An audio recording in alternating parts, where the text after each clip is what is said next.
New TV Telugu స్వాతంత్ర దినోత్సవం కానుకగా ఏపీలో మహిళలకు ఉచిత బస్సు పథకం స్త్రీ శక్తి అమల్లోకి వచ్చింది. విజయవాడలో సీఎం చంద్రబాబు ఈ పథకాన్ని లాంఛనంగా ప్రారంభించారు. చంద్రబాబుతో పాటు డిప్యూటీ సీఎం పవన్ కళ్యాణ్, మంత్రి నారా లోకేష్, బీజేపీ రాష్ట్ర అధ్యక్షుడు మాధవ్ మహిళలతో కలిసి ఉండవల్లి నుంచి విజయవాడ బస్టాండ్ వరకు ఆర్టీసీ బస్సులో ప్రయాణించారు. ఈ సందర్భంగా సరదా సన్నివేశం చోటు చేసుకుంది. మొదట సీఎం చంద్రబాబు మహిళా కండక్టర్ వద్ద టికెట్ తీసుకున్నారు. ఇది తెలిసి మంత్రి లోకేష్ ఆ డబ్బులు వెనక్కి ఇప్పించారు. ఆ తర్వాత పవన్ బస్సులో ఎక్కి టికెట్ కోసం కండక్టర్ కు డబ్బులు చెల్లిస్తుండగా ఆగన్నా అని లోకేష్ అడ్డుకున్నారు. నా నియోజకవర్గంలో మీరు డబ్బులు చెల్లించడం ఏంటన్నా అని అన్నారు. అనంతరం తన టికెట్ డబ్బులతో పాటు సీఎం, డిప్యూటీ సీఎం మాధవ్ టికెట్ల డబ్బులను కూడా లోకేష్ చెల్లించారు.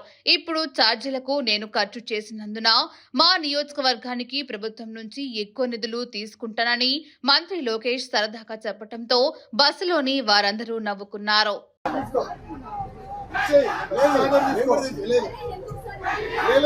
నియోజకవర్గ అభివృద్ధికి నేను తెప్పించుకుంటారా? అభివృద్ధి నేను చేపించుకుంటారా?